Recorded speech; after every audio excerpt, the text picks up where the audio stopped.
think we can all agree that last year was pretty dead when it came to beauty community drama. After everything that happened back in 2019, a lot of the main players when it came to drama actually took a step back and realized people weren't having it anymore. The drama went from situations like friends breaking up, lipstick hairs, and shady tweets, and somehow turned really dark. The pandemic drained any remaining life out of the beauty community on YouTube, and the TikTok beauty community took its place. For a long time, the TikTokers were actually like a breath of fresh air. A lot of people lost trust in some of the big creators on YouTube, and they wanted to find someone who felt more honest and less controversial. And surprisingly, that was the TikTokers. Over time, as these creators have grown, a lot of them have lost what made people love them in the first place. They started to have more money offered to them, more brand deals thrown their way, and money can really change people. More people are catching on to all the undisclosed ads and fake reviews, and that's what happened with Macleod. Macleod did an improperly disclosed ad for the L'Oreal Telescopic Mascara, and she tried to pull a fast one on us. She applied a first coat of this mascara, and it looked really good, and honestly, I probably would have went out and bought it just from seeing the first coat. But that wasn't enough for Macleod. There were a lot of really big creators doing these L'Oreal ads, and I think Macleod wanted to stand out to the brand and go the extra mile to make her ad look the best. She cut the shot, and when she came back, she magically had these super long, super full eyelashes, which were clearly Ardell wispies. And then once you've done that, you flip the brush to the side and you use the hook comb to basically separate. This is one coat. Okay, I'm gonna add a second. Look at the length. Do you see that? I am speechless. And I'm not sure anyone's gonna ever be able to compete with this mascara. Even Ardell themselves have come out and pretty much confirmed that Macleod's results were from Ardell wispies.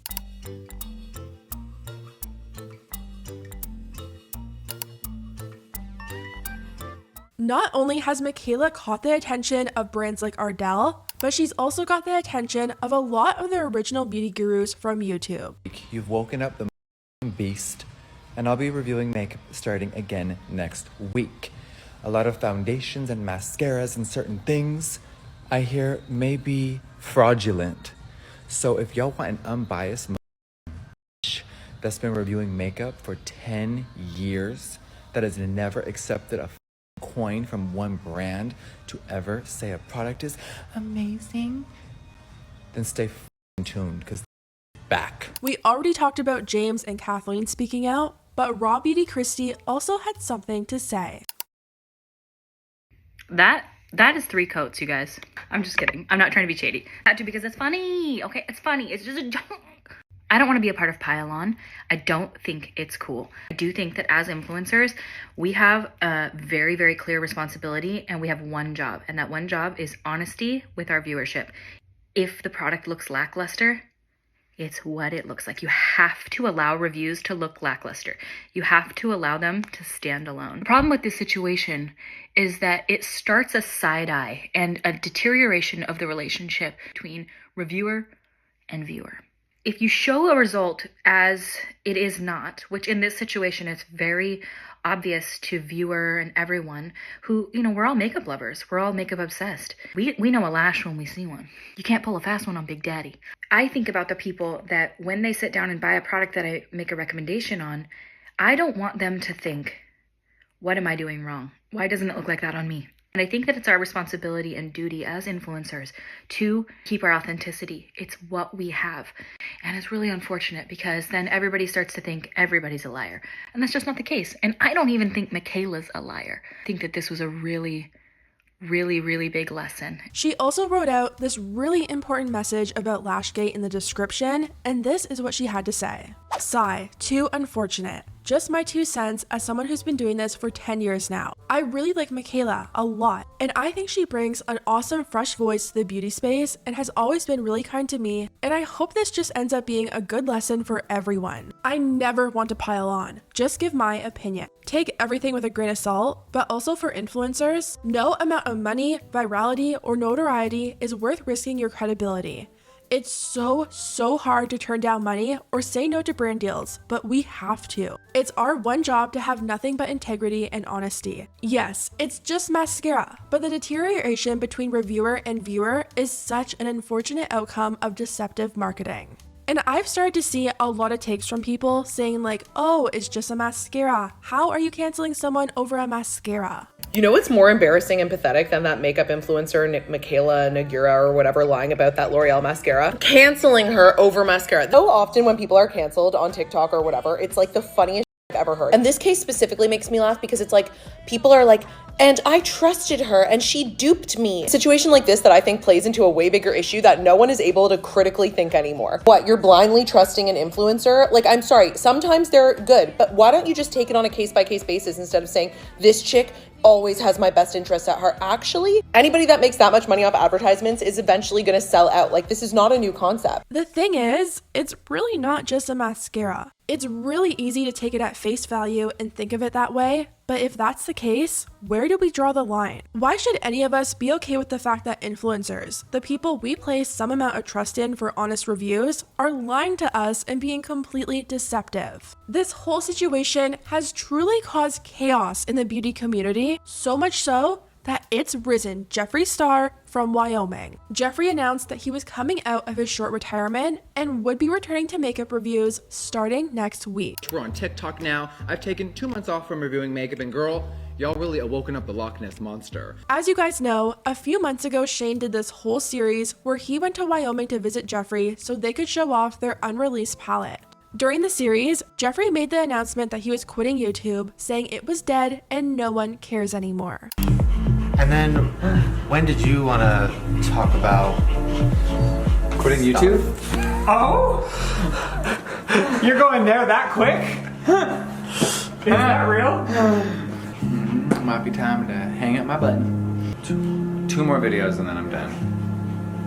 She's hanging it up, you hear?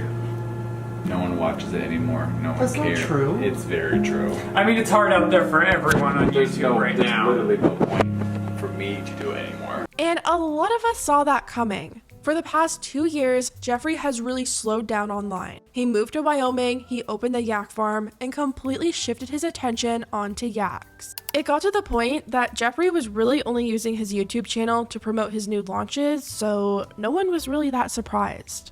But this Macleod drama has seemed to inspire Jeffree to fully return, and he started with a review of the famous telescopic mascara, and he had some words for Macleod. So allegedly, the telescopic lift L'Oreal mascara is the best mascara in the world, and no brand may ever be able to compete with it.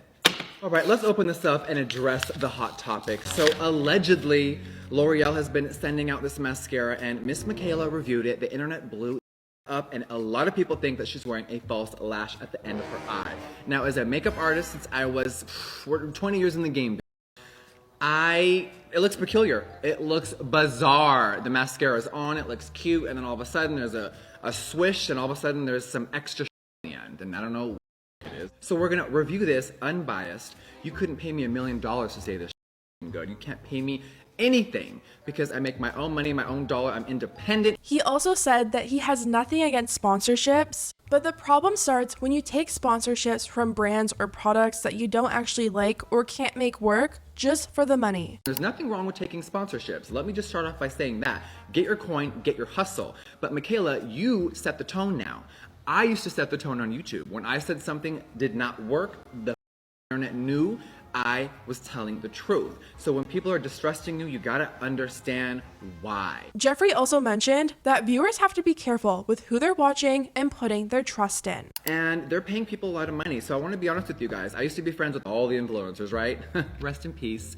And I would see them accept $100,000, $250,000 to say a product was good. And they would lie. I would see it, it would make me sick to my stomach, and I'm glad that I don't associate with those people anymore. All right, the mascara is fully on. It's really pretty. I think the bottom lashes look stunning. Now, but you guys, I have reviewed about 100 mascaras on TikTok and YouTube combined, and girl, it's cute, it's very affordable. I love that it's $15. It separated the lashes, it looks pretty. Is it the greatest thing on the planet? No, but I'm not getting paid to say that. So far, Michaela hasn't responded to anything, which is making people think that she's without a doubt wearing false lashes. If she knew for a fact that she wasn't wearing falsies, she would have been doing a live or posting a full uncut video proving everyone wrong. It would have been so easy to do, and she would have made a lot of people eat their words, which is why everyone is saying that her silence actually speaks volumes. So far, L'Oreal hasn't addressed anything either, and a lot of people actually want them to. There's been a lot of debate over whether or not L'Oreal knew about the lashes, and maybe if they even put her up to it. L'Oreal has been called out before for this exact same thing, so I mean, it wouldn't be too far-fetched. One of the top comments on L'Oreal's last post is, "Low-key, I think y'all put her up to that on purpose. You knew it would go viral in the worst way possible." This whole situation makes me wonder what L'Oreal is thinking right now. Are they mad because tons of people are accusing them of putting her up to this and approving a deceptive ad? Or are they loving all this free PR? I mean, I don't know if you guys have seen, but my For You page is filled with literally everyone buying this mascara and trying it out. I went to Shoppers last night at like midnight because I needed to know for myself, and there were only two left on the shelf. So clearly this is working for them. L'Oreal has been around for so long, so honestly, I don't think this is gonna hurt them at all, but it might be hard for Macleod to fully gain that trust back. Of course, she's gonna have her hardcore fans that love her no matter what, but let's remember, not only are a lot of people seeing this drama, but brands are seeing it too. When Macleod comes back, and you guys know, she will come back and hopefully she'll learn and grow from this. Like, I don't think that she's canceled and should be pushed off the internet or anything like that. But I think the next few brand deals that she takes, people are going to be side-eyeing them and poking fun at this drama. If I was a brand right now, I don't know if I would want to be paying her $100,000 just for that to happen, so this might end up affecting her a lot. Anyways, guys, let me know what you think about everything down below.